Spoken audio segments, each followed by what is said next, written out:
It's just a grade 1-2 class within the Nusdeh Yoh, which is the Aboriginal Choice School in Prince George. So I guess the goal of my program is to incorporate local Indigenous knowledge into my practice as a teacher to the best of my ability, and to help promote, I don't know if promote's the right word, but help my students.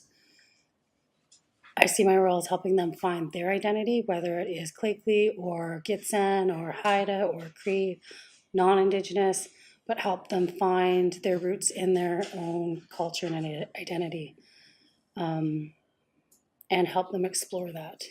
It's just mainly it's 6 and 7 year olds, and almost 8 because I have a couple grade 2s, and their families that I interact with. Also, part of it is, for me personally, is learning the local language as best as I can so that I can use that in my everyday teaching. And so I rely a lot on our language teachers for that, and think of different ways how I can incorporate the language in what we're doing in a meaningful way. I'm trying to take the curriculum outside the classroom, looking at the local area and looking at the history of it, what it was used for, as well as just getting the kids in touch with nature. And with the younger kids, it's a lot different than with the older, because they're more observing. What do they see? So we've done lots of walks on like the Slough Trail and around, just to see what's in our own environment, and getting information from Edie, our culture teacher and language teacher, about, what they meant to the Clakeley people and what names they had for them. And we're still working on developing, the plants and things like that, but it's a work in progress. So that's been good. And I think for me, I'm Cree, but I don't have a strong cultural background. And one of the things that I've learned more about is the medicine wheel. So for me, is trying to connect our everyday instructions to different aspects of the medicine wheel, and helping kids maintain balance, whether it's social emotional as well as academic. And I think we have a strong sense of community. We have people from lots of different backgrounds that work at the school, and it's more of a family atmosphere. And so I refer to some of the staff as the brothers I never wanted. And we have very open conversations and dialogues about Indigenous issues, and that kind of flows into our classrooms and into our practice. And just, I think that part's unique, that people come in and they feel like they're a part of our community, not just the teaching staff, but our students and our families that come in. It's taken a little while for our families to become more comfortable. And I've had parents come in and sit down, put their feet up in the middle of my class kind of thing, as they spend time with their kids and things like that, which is not everyday practice, but you want your families to be able to feel welcome and come in. Our staff, as they talk about their own cultural backgrounds, they're sharing, and so I'm learning more. I learn more about Carrier and Niska and Tahltan culture than I do my own in some aspects, but it just kind of makes for a very interesting or well-rounded, I guess you could say, multi-Indigenous lens, I guess. And I learned to see things through a different way that way, because I'm very, I don't know, I guess you could say colonial, and in the way that I did my schooling and the way I looked at things. So now it's opening up in a different way.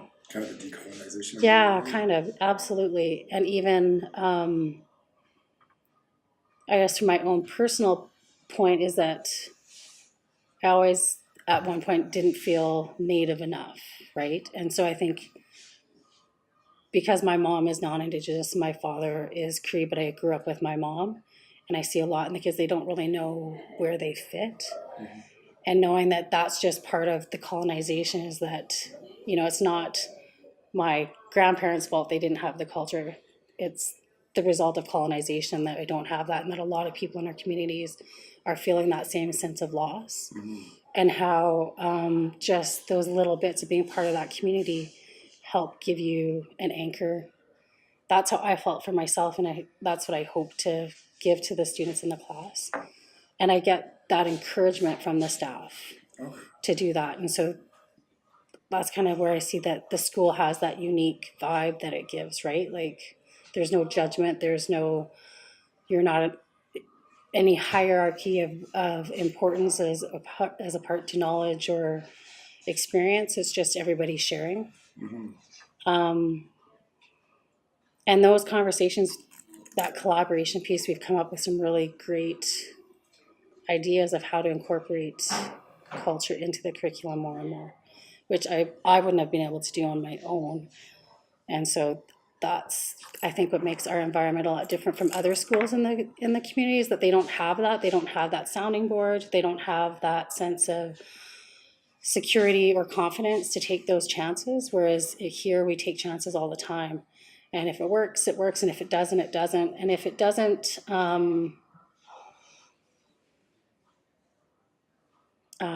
if it's not done the right way, people are going to tell you, but they're not going to do it in a way that's going to make you not want to try anything else.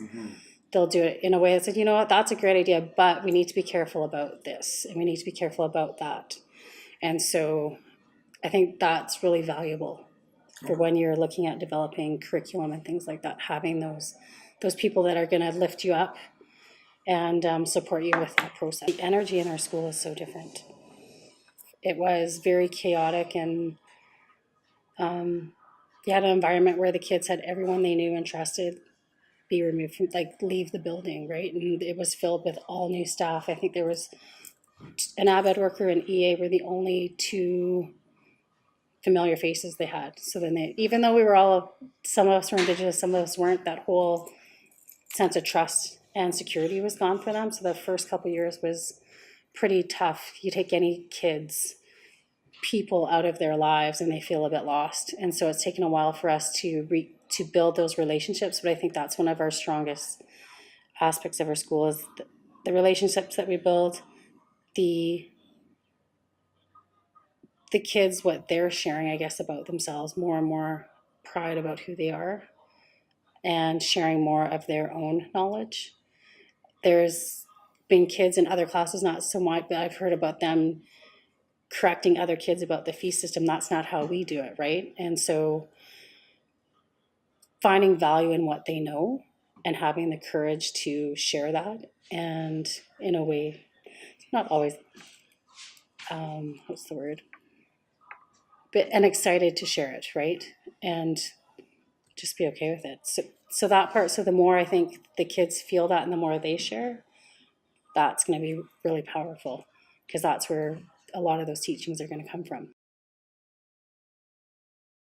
It's not just taking like the calendar and changing the language. It's looking at how the traditional ways of living and knowing, and using that as your base. So for example, the seasonal rounds, looking at what the Clakeley people did during those seasons, and how do we fit our curriculum onto that, right? How do we, like the seasons, we have the seasons so that they fit a linear calendar, but when you look at the weather and the things, how things change, it doesn't really fit that linear calendar. So instead of doing it that way, do it the way that it was before, looking at the land through observation, being outside, what's happening.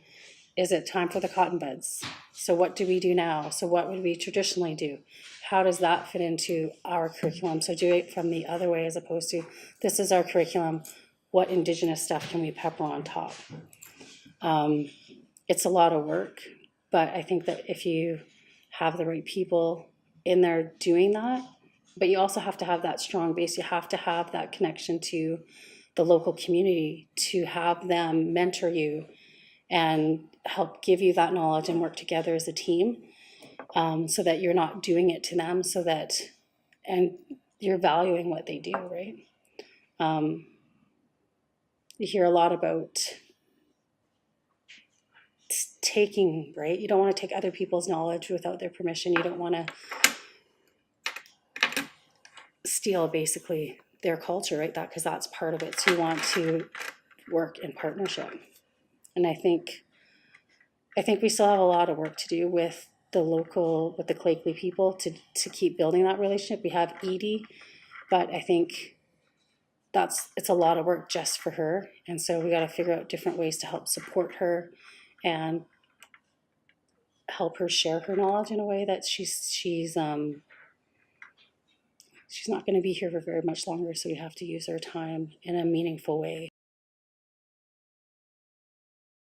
I think one of the big things that for Indigenous education for our school, we've talked a lot about it, is having a year-round school, and that you are following those seasonal rounds and you're spending not just the time in the classroom, but the time at fish camp or berry picking or trap lines, and that is part of your school cycle. And that hands-on piece, that connection to the earth, as well as the spiritual aspect that provides for you. I think that once we start getting more in touch with that more hands-on and having that part of our curriculum part, I think that's the way that goes. And then you have, with the kids being out there, they're more, what I'd hope to see is that their confidence in that will grow and they'll be the drivers of that education piece, not so much us telling them, but seeing them show us what they're learning more and more and more. Right now, they have so many struggles that we seem to be supporting them. They need a lot of support, but we've got to figure out a way to just make them stronger, and I think that's part of it. I think opportunities to collaborate with local people, whether it be Edie or other knowledge keepers, having that time to collaborate, to come up with those ideas, that's the biggest thing. You can have as many ideas as you want, but you can't follow through with them if you don't have the time to do the work, which unfortunately comes down to money, but also willingness to give up your own personal time, right? And so, but I don't think, it's got to start somewhere, and we can't let it just fall on certain people, because that's just too much work. It's a lot of work. And I think that's, like, when I look at our school, I look at, if we had time to collaborate, to spend time to develop certain units or lessons that were with Edie, that collaboration piece, then we would have units that were tied to the local culture, done in the right way, and then maybe tied into resources of the local people and how they can come in, and then be able to share that out slowly, and then that ownership is shared. I don't know. I think that's the best way to do it, my personal, because it's a big job, and you need to understand the protocols and the process. If you don't do that in the right way, then you're going to alienate your local community. And if you do that, then you're just going to be at a stumbling block. No one's going to want to share. No one's going to want to collaborate with you. And you're just going to be doing to them again. And that's not right.